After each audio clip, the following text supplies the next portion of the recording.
Hi, Juno News. Welcome back to another episode of Not Sorry with Alexander Brown. I am Alexander Brown. I am a writer. I am a campaign director.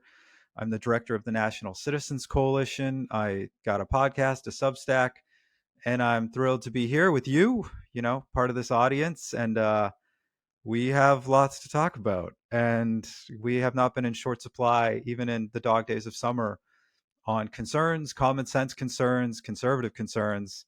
The big one to many is the park bans, the woods bans, the stay out of the woods, the stay home and stay safe, which we are seeing in Atlantic, Canada. If you're Doug Ford right now, who is Canada's reigning champion of lockdowns, you're probably feeling like a little bit left out. The joke is that he's looking at the weather report now too, and just wondering, out of an abundance of caution, maybe he should go back to closing golf courses and playgrounds against any evidence that that was ever going to do anything. Um, in the National Citizens Coalition, from the NCC President Peter Coleman is in the Western Standard this week, sort of highlighting what part of the concern here is that Tim Houston in Nova Scotia is ostensibly conservative. Guys like Doug Ford ostensibly are conservative. But our principles shouldn't come and go depending on who is making these decisions that can appear quite arbitrary. In a piece that points to how Ford and Houston are lacking in real conservatism, um, Coleman, the president, is quoted as saying, "Remember his COVID era decree," referring to Doug Ford, "that golfing was dangerous because players might have some pops with their buddies? That same paternalistic streak persists, undermining the freedoms and common sense values conservatives hold dear." Then there's Nova Scotia's Premier Tim Houston, whose recent decision to ban access to provincial parks under the threat of $25,000 fines defies all logic, and they have handed a few of those out so far. While the public should be concerned and careful under fire bans, and on that, I'm sure we all agree, that's tried, tested, and true. This isn't about public safety. It is nanny state control. Parks and nature are vital for Canadians' mental and physical well-being. Offering a reprieve from the daily grind and some of the failures brought on by leaders like Houston or Ford has worked to double Nova Scotia's population amid rising unemployment. Closing the great outdoors off without justification, it's not conservative. It is authoritarian. It's a move that smacks of the same heavy-handedness we saw during the pandemic when governments decided what was essential for citizens. And we know that those decisions have not aged well. We monkeyed with the social determinants of health. We kept sick people home to get sicker. We punished kids to protect grandma. None of that worked. We ignored transmission data, and put in border legislations and banned truckers, and we just inflamed the populace with rules that increasingly made no sense. We can, of course, all get behind fire bans. We've always done that. Many of us, I grew up camping in the woods. You grew up camping in the woods. You'd know when to not do anything. That was it. That was a greater good chipping in that made a whole lot of sense. The greater good and chipping in that doesn't make sense right now is yelling at freedom-minded Canadians. These rulings put in place last until the end of October. Um, what if there's a nice patch of rain next week? What about running, going on a nice jog for your mental and physical health on a beautiful summer day to get away from it all? Maybe taking the wrong turn down the wrong path is worthy of a prohibitively expensive fine from your government. That is not conservative. That is not in keeping with our constitutional values and our rights. We see those in the political sphere, former campaign managers, prominent campaign managers, putting out that this is for the greater good. They're calling it overreach. They're saying these kind of bans are hard-earned wisdom, and going back to that seatbelt analogy, the parachute analogies that we saw during COVID that we know didn't hold any weight and were never ended up being supported by any data. There's a prominent liberal campaign manager and consultant who has served as a Saudi oil lobbyist, who has loudly and flippantly called the CEO of Shopify, Toby Lutke, Canada's most successful modern company, called him the real danger for making light of the fact that, freedom and liberty-minded folks can't walk in the woods, when that commentary was probably missing while taking Aramco checks, those ethics. And this is Team Canada. These are the folks who are suddenly rallying around the flag again. They're back to, as they did during COVID, as they did during our sort of decolonial summers. They're back to crapping on the little guy. And we're all going, where does this end? This justification doesn't hold water. Why do we love the arbitrary? Why does a certain set of Canadians love these rules that don't seem to serve anyone? There's a senator who, like, I'm not even kidding, that this is his rationale that has been, like, supported by the side, when he put out a tweet that said, I was at a friend's place last night. My wife put a cigarette out in his wife put a cigarette out in the fire pit before we went inside for dinner. 10 minutes later, we noticed the pit was in full blaze. A fire pit was in blaze, folks. Innocent enough, but incredibly dangerous. I support Premier Houston's call on this 100%. That has absolutely nothing to do with keeping law-abiding, self-respecting taxpayers out of the woods. You lit a fire in a fire pit, and now you want to keep people out of the woods. There's been a ruthlessness and an unthinking aspect of this messaging. And we're seeing mainstream articles not representing opposition, from people just going like, hey, wait a second, down with the fire ban. This is nonsensical.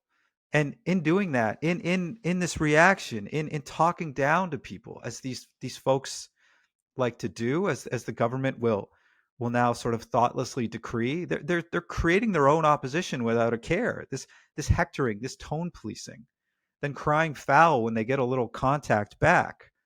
It doesn't serve anyone well, and it was foundational to the COVID experience. And so you can see why people are starting to go, uh-oh, we're joking about climate lockdowns, because it sure feels like those years, those cursed summers, when we were just making everything worse without a care, and just to abide by the sensibilities of this sort of professional class and a select few amount of people who, they could ride these things out in their cottage, or they were insulated from the damage being done to the real economy or what was really happening at street level. And yet this is a country where judges contest constitutional rights to bike lanes, where they say, no, Ontario can't clean up these bike lanes that half people don't even use, that block emergency services and make traffic worse and make it harder for regular families to get to work. We need to protect these bike lanes. This is a country where BC land rights are now being Friday news dumped. They're being ripped away from people and given to Indigenous bands without consultation, without any public facing anything.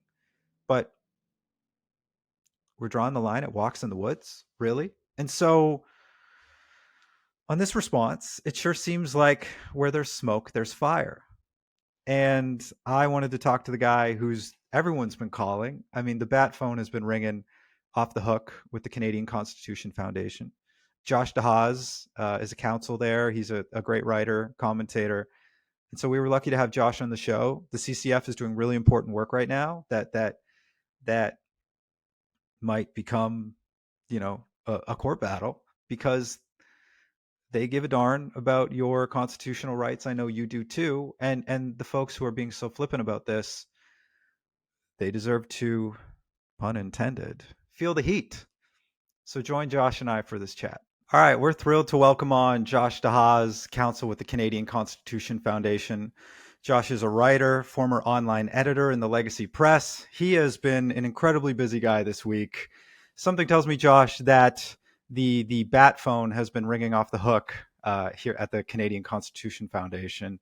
Thanks for coming on the show. And what the heck is going on with bans on walks in the woods out in Atlantic Canada? Yeah, so Atlantic Canada is facing some risk of forest fires. It hasn't seen a lot of rain. Things are really dry there, and the risk has been assessed at high, or in some parts of the province as extreme. Not unlike parts of Ontario where I'm sitting right now.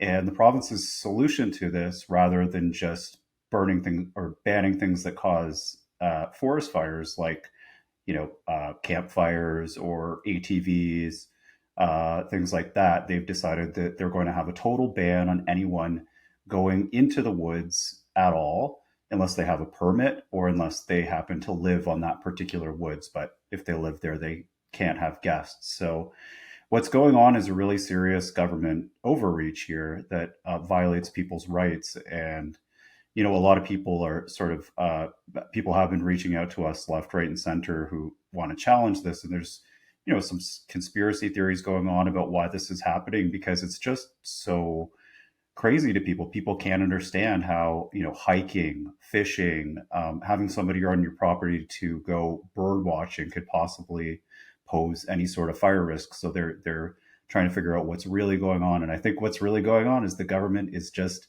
obsessed with safety and doesn't trust people to, walk through a forest.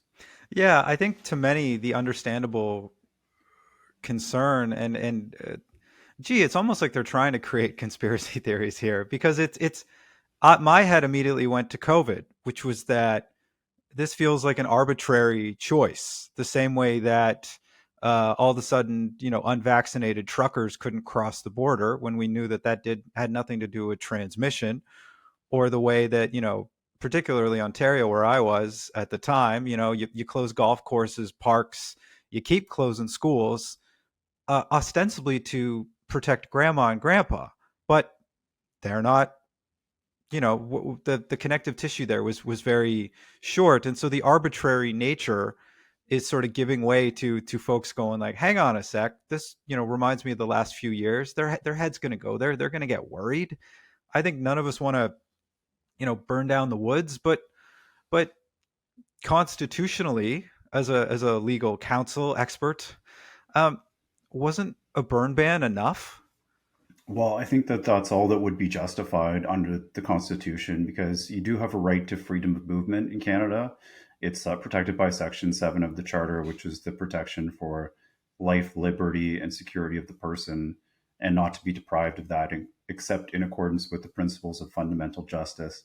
That's a lot of words, but basically, you have your freedom of movement. And if the government wants to limit that, they can, but it has to be in accordance with certain well established principles. Like it can't be arbitrary. So if the government wants to stop you from moving around the province, maybe they can do that where there's a justification, but there isn't a justification here. There's a justification for, banning wildfires or for punishing arsonists or things that actually cause fires. But instead, what they've done is essentially create this sort of mini lockdown, not unlike COVID, where some of the rules made sense, but a lot of them just didn't and just went too far and were, put in place either because they just make enforcement really easy for the government or because the government was benefiting politically from looking like they're, having this strong response without actually considering people's rights. Yeah, and isn't wouldn't the concern then be as well, and I've seen from interpreted, by folks like yourself and your colleague Christine Van Gyn, which is that if a government goes looking for safety as an excuse, they will always be able to find it. Like that interpretation is then um, just open to rampant abuse. And where does it end? And could this not be applied to other issues? Yeah. So when there's when you have to balance liberty and safety of people, it has to be like anything else in the Constitution. It has to be proportional. So, people have come to me and they've said, well, actually, walking through the forest does cause risks. Here are the risks. Somebody could drop a water bottle. It could refract the light and then cause a fire. That's I, very you know, I, specific. I said Yeah. this on a podcast the other day, and the host sort of laughed. And then the pro restriction, the pro travel ban guy said, but that does cause fires. And it's like, well, theoretically, it might have happened once on Earth, but that doesn't mean it's worth, restricting 1 million people from using their forests, right? So it's all about proportionality at the end of the day. I've seen like the return of the seatbelt analogy to my dismay, because that was like the big COVID one, which is like, yes, like churches and gyms and schools should be closed, you know, for an infinite period of time because, well, seatbelts kept people alive and they complain those, or well, parachutes, XYZ, like all that's been missing in my mind is, that Swiss cheese model, or a graph that shows, hikes and walks, and then it just goes up to the heavens. Some unhelpful model. We've seen folks in the political sphere like defend this just almost viciously and flippantly, and like lashing out at people who've had these concerns. It's I am not a constitutional expert, but my concern comes from the calm side, which is that if if we're sort of treating the public's concerns with callousness, if we are dismissing, our legal experts and those who just want to go for a run in the woods because there's this almost impossible chance that a responsible Canadian could light the forest on fire by accident, are we not then, furthering a divide? Are we not then like making this a bigger issue than it is or needs to be? Yeah, I think it's become really really vicious really fast, right? People are tweeting about how anybody who opposes this is just selfish or they want to burn the forest down. It's not unlike during COVID where, if you opposed any of these measures, you're a grandma killer, right? So that's one of the things that politicians should be taking into account when they're making these types of measures is, what is this going to do to the fabric of society? You want people to be able to trust government, to be able to trust each other. And here we actually had a snitch line. So day one of this, the ministry tweeted out that people should call a number if they see people breaking these rules. And, remember these rules apply to if you go to a rural property and somebody happens to live there and you visit them, that could be a breach of this order that leads to a $25,000 fine. And, I don't doubt there are people calling in the snitch line on their neighbors, right? Like we don't want to go there. And that's why these things need to be proportional and you need to think really hard before you put them in place. Yeah, and the CCF is obviously one of the groups taking lead on this. Your organization has warned Premier Houston. We've obviously, since we're seeing these rules spreading to the rest of Atlantic Canada, um, saying that the hiking ban threatens freedoms, and there's a petition that demands its repeal. Um, do you want to tell us more about that petition and where it might lead if you get enough signatures, or there is an impetus for you to take a further role here? Yeah, so the petition, which is on our website, the ccf.ca, it's just asking Premier Houston to rescind this travel ban and to put in place an order that actually just targets the causes of wildfires. And if he doesn't do that, he doesn't listen to the thousands of people who have signed that petition, then I think it's fairly likely that we'll take legal action. So we might seek an injunction, we might do a judicial review, and ask the court to find that this is an unreasonable decision, that this is a decision that does engage people's charter freedoms, and that it needs to be proportional and needs to change. Good, because as far as I'm seeing right now, still the rationale is these pie in the sky examples. My favorite that I just read before hopping on with you was a Canadian senator who said, I don't know if you've seen this one. Well, my wife was near a fire pit a night or two ago and she was smoking a cigarette, and she put her cigarette out in the fire pit, and 10 minutes later we looked outside and that fire pit was ablaze. So, you can't walk your kid and the dog on a beautiful summer's day, and yes, it's a little bit dry, for an indefinite period of time until we've gotten our what together, and or made better forestry management decisions, or handed out enough of these that we've realized that we've gone too far. Um, when should we be? Do you have more in the works here? Is there? When can we hear from you again? What the next steps are? This could become a legal matter pretty quickly. how do folks stay in touch with you, and how can they help as well? Yeah, that example you gave is great. I keep hearing, similar examples. There was somebody who tweeted that this ban on hiking, camping, fishing, just being in the forest is necessary because people burn garbage in their backyards. Well, you could just ban burning garbage in your backyards. This particular travel ban, it's in place till October 15th, and I don't think they would have said that if they didn't think that they were probably going to leave it in place all fall, unless we happen to have a really rainy fall, so that they don't have to deal with the problem, which is finding more resources, finding more firemen, and figuring out how to get water to places if there is a wildfire. They think this is just the sort of easy approach, and they don't necessarily intend to do anything more to fix this, from what I understand. So I think that unless the ban is rescinded very soon, then there will be a legal challenge, and people should go to the ccf.ca, sign the petition, and then we'll be able to keep you updated on where that legal challenge is going and what's happening next. Good, because I saw another one which is just, this blows my mind. There's a liberal strategist, comms professional, who has lashed out at the CEO of Shopify, which is Canada's most successful modern company, and on a very short list of successful modern companies, thanks to the government, who has said that like the real danger right now is these kind of civil libertarian minded, let's be honest, like this, their sort of interpretation of a basket of deplorables in some way, who think that their liberties infringe on XYZ. It's that same flawed logic. And then you look, and some of these folks in this sphere who are saying these things, they've been like Saudi oil lobbyists. And you're going like, gee, like where have you been on that? Like where this selective ethics to just cover for what seems like a lot of government mismanagement, failing status quo, managed decline. And where are they right now, when I know another thing that the CCF has put out recently is concerns surrounding um, the bike lane the bike lane legislation, where the premier of Ontario was doing like a rare conservative thing and saying, I think I want to rip these up because I'm an elected official, and that's literally, sort of part and parcel to the whole system.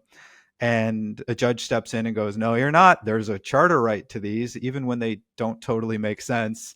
And then I'm in BC, and right now we have these Friday news dump deals between the provincial government and Indigenous bands, where it's like, wait, what? Like you're giving the land underneath people's feet, like to these groups. And it kind of seems like a selective, like we got some big constitutional issues right now, and they draw the line at a walk in the woods when we're failing on all these other fronts. Yeah, absolutely. So just to point out some of the people that are commenting on this publicly, that are getting a lot of views on their X posts, that are supporting the premier, that is supporting people that call for these restrictions. You have to remember that a lot of these people are positioning themselves to work for particular politicians, and so whether they work for them now or not, I'm not sure. But you always have to take those things with a grain of salt. There might be some communications going on in the background that we don't know about. Can't say for sure.